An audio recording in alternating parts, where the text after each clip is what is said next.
Hey guys, it's Jenny. Welcome back to the Crafting Bookworm. Today I have a book tag.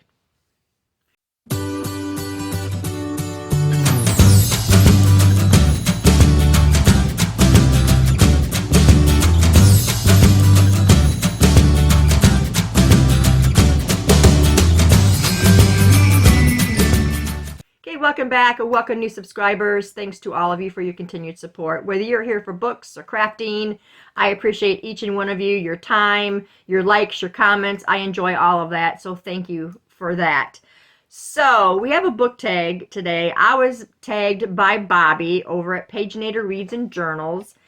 And this, she said she had been looking around for a book tag because, you know, they're fun to do. And she found one not from a YouTube channel, but from a blog. It's called Dreamland Book Blog. And I'll link to that down in the description and Bobi's channel as well. And this is called the Art of Books tag. So, and the art part of it and the books part of it, it fits for me. So I decided that I would go ahead and do this tag. Thank you, Bobi, for tagging me in this. So let's get started. Number one is colored pencils, layering. What book had several complex layers to the plot? I don't know about the complex part, but there was many layers to this, and that is one of my recent reads, Echo, and this is by Pam Munoz Ryan. You guys, this book was incredible. The reason I say layers in here, because there's 3 different stories in this book, and they all come together at the end, and it just reveals so much, and it was just amazing. I'm not going to read all of the synopsises, but I am going to read this one because this one was fabulous. Okay, lost and alone in a forbidden forest, Otto meets the 3 mysterious sisters and suddenly finds himself entwined in a puzzling quest involving a prophecy, a promise, and a harmonica. Decades later, Friedrich in Germany, Mike in Pennsylvania, and Ivy in California, each in turn become interwoven when the same harmonica lands in their lives. All the children face daunting challenges, rescuing a father, protecting a brother, holding a family together, and ultimately pulled by the invisible threads of destiny. Their suspenseful solo stories converge in an orchestrated crescendo. So that in itself was a go-getter for me. I think I got this. Yeah, I got this from our used library, or I got this from our used bookstore, and I said, look at this cover, first of all, and then when you open up the book, you've got this on the inside, which is beautiful. This is the forest that Otto was lost in, and it just is amazing. Absolutely fantastic story. One of my favorites of the year so far. So, there's that one. Next one, number 2, Charcoal and Graphite Blending. What is a book where the light and the dark blend to each side? I had to really think on this one. I've read a lot of books, I feel like, that have kind of this blending, but the book that I chose was 3 Dark Crowns by Kendar Blake. How about I just read the synopsis, you guys? I said I wasn't going to read all the synopsises, but I'm going to. In every generation, on the island of Fenburn, a set of triplets is born, 3 queens, all equal heirs to the crown, and each possessor of coveted magic. Mirabella is the fierce elemental, able to spark hungry flames or vicious storms at the snap of her fingers. Catherine is a poisoner who can ingest the deadliest poisons without so much as a stomach ache. Arsinoe is a naturalist, is said to have the ability to bloom the reddest rose and control the fiercest of lions. But becoming the queen crowned isn't solely a matter of royal birth. Each sister has to fight for it, and it's not just a game of win or lose, it's life or death. The night the sisters turn 16, the battle begins. The last queen standing gets the crown. So, you've got these 3 sisters who are all heirs to the crown, and they are brutal.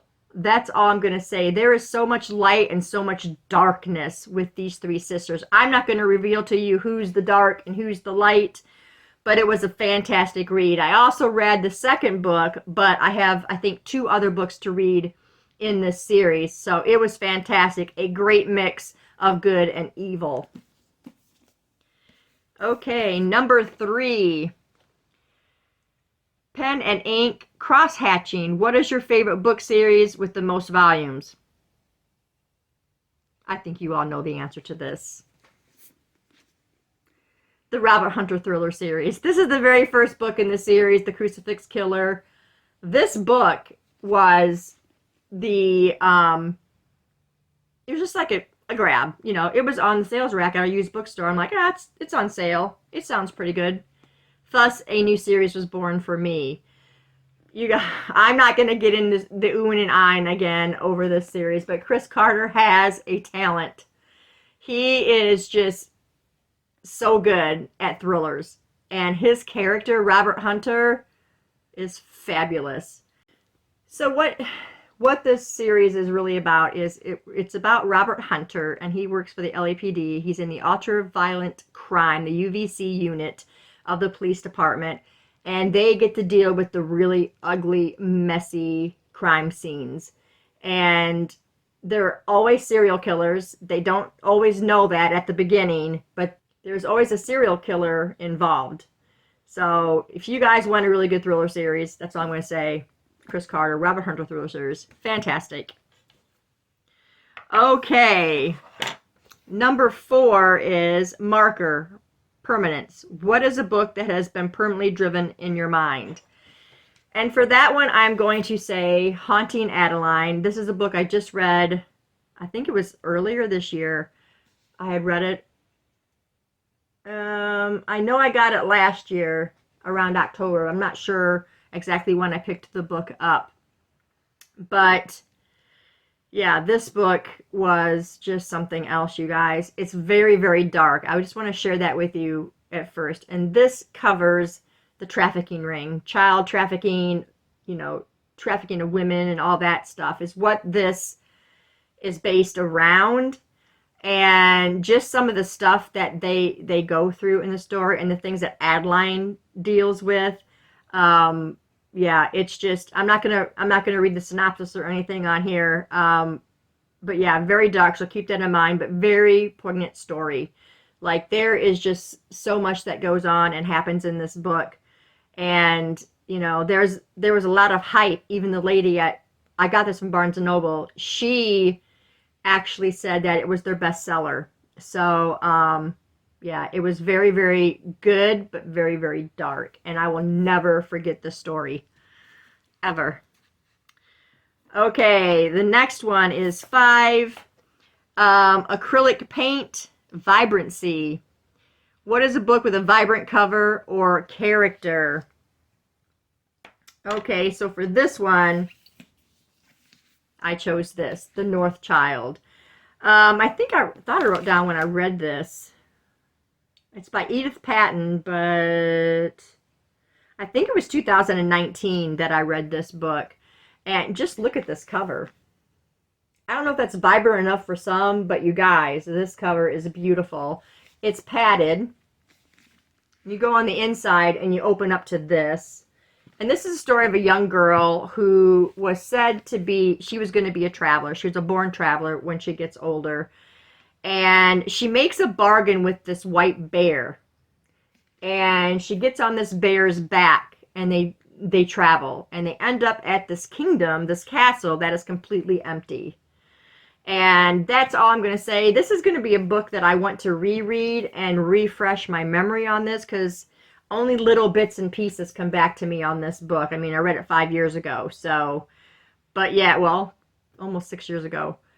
But yeah, this cover is just amazing. And you know what? That's the reason I bought the book. It was at our used bookstore. It's even got the real pretty ribbon in it. And I picked it up, and I read it much later than when I bought it, though. So, yes, that one is beautiful. Okay, number 6. Watercolor wash. What book has a transparent plot? And for this one, I picked a book called Zero at the Bone. This is by Mary Willis Walker. I got this book on my Kindle. And the only reason why I say this is a transparent book is because everything was given to you in the synopsis.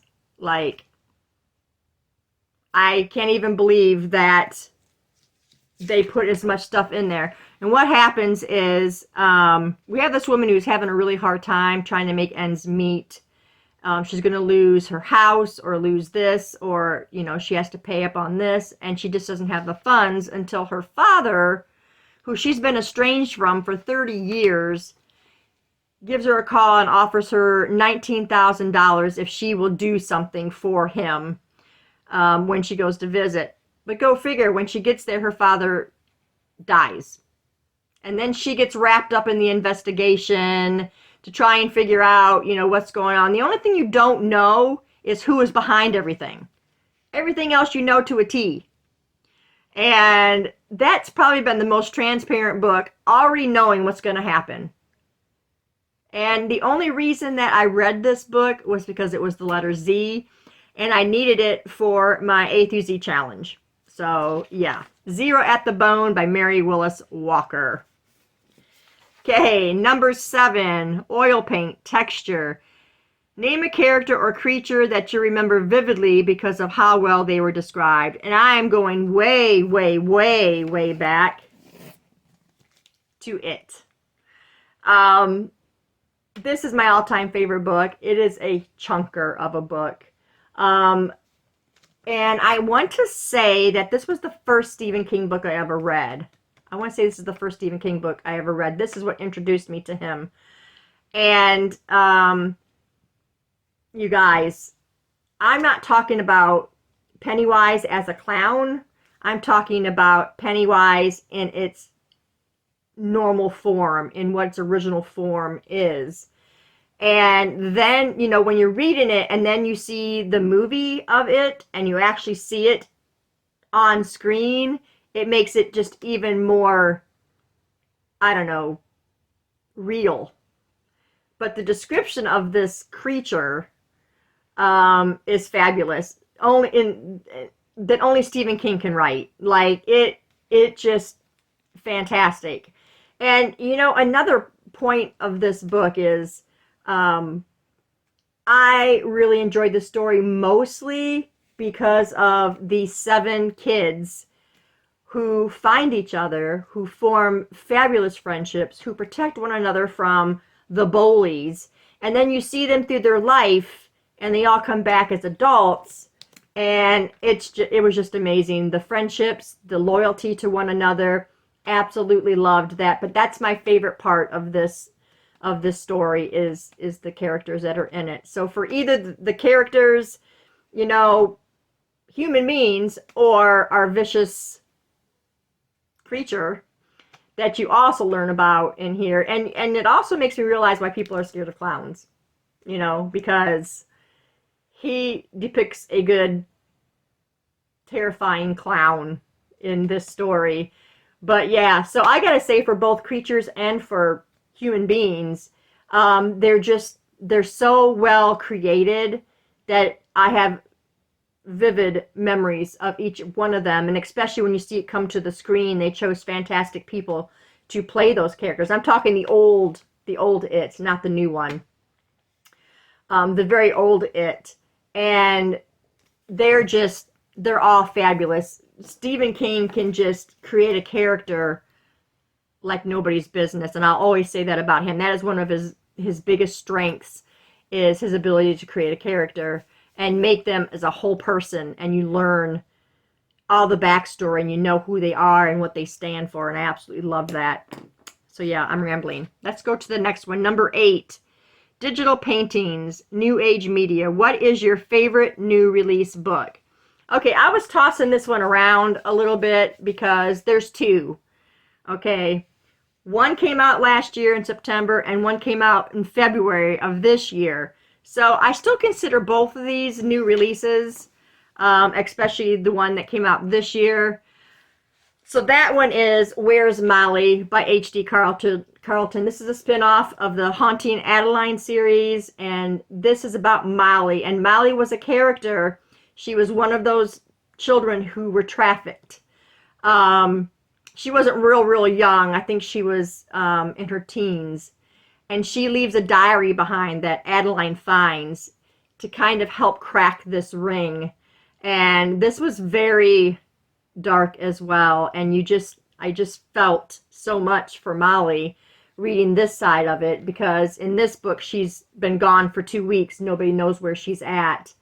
Once she gets out of where she is, and she escapes from there, and you get to find out about this diary or this journal that she had kept, just talking about all the things that she had gone through, and in hopes of maybe helping somebody else, or helping to get, crack this ring wide open and stop the insanity of what is going on.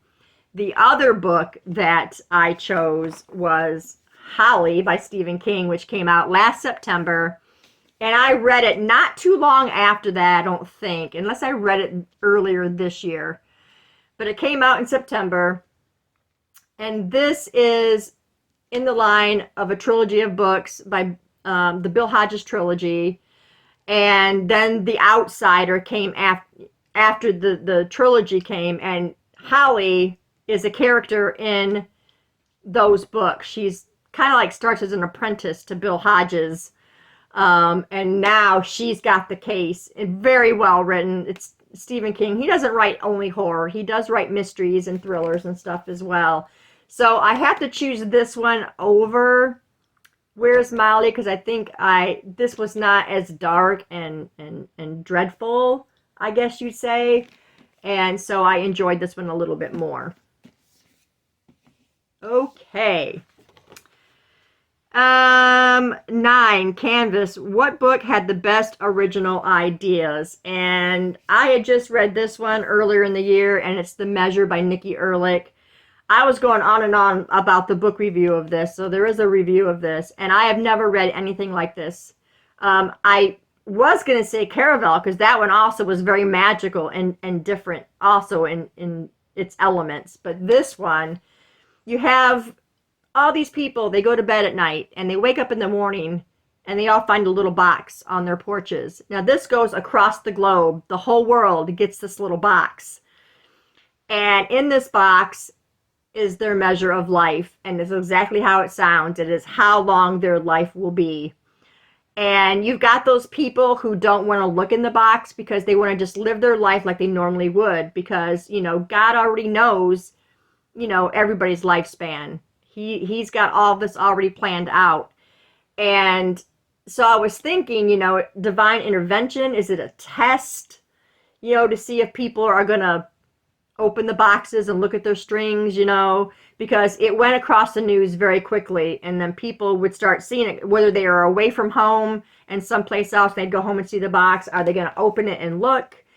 And I would like to say, in a perfect world, that I would not look.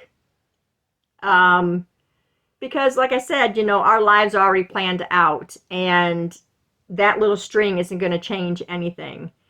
And so you're in all these people's lives, different people, and you get to read, how their thought process goes. Are they going to read or look in it? What are they thinking? Are they going to leave it alone? All different types of people. And it was just fabulous, you guys. If you want to read a very different, original storyline, this one is for you. It's fantastic.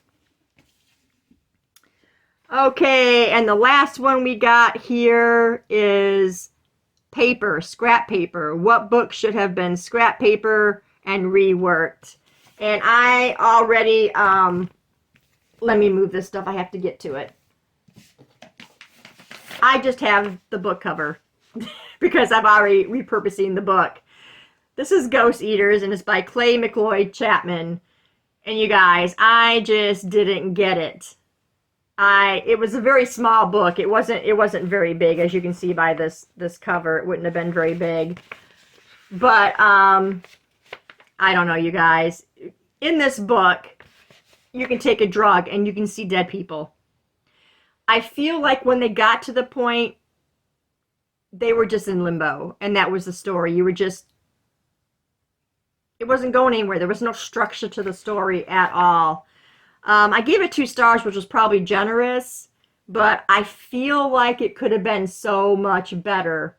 Have less of the limbo and more of life, and maybe not people going to this guy to get the drug, because they were doing it to retouch with people. But maybe like more an accidental thing, or, You know, that's not just all go and pay this guy all this money and sit in limbo forever because you can't leave. You don't want to leave your loved ones behind. And yeah, I just feel like it could have been so much better. I was so looking forward to this story, and it just let me down. Like I said, 2 stars. It probably should have been 1 star, but I did like one of the main characters in here, and it was very, very disappointing. So you can go read that book and you can see what I'm saying. If you've read that book, let me know, though, because I'd like to know what your thoughts were on that. But I just thought it was ridiculous. There was just no structure and no real moral to the story. Well, the moral to the story is don't take drugs to see dead people, because you're going to be stuck in limbo. But, yeah, that... Anyway, I'm rambling again. Then the last one is to tag somebody, and I really don't know a lot of people who craft and do books, except, you know, Bobi, and she got to tag me. So I'm just going to say, if you come across this and you are a reader, I know I have some crafty friends that are readers, but I can't remember right now who reads and who doesn't. So if you are a reader and you do like to craft, then feel free to do this tag and let me know if you do it down in the comments so that I can come watch your video.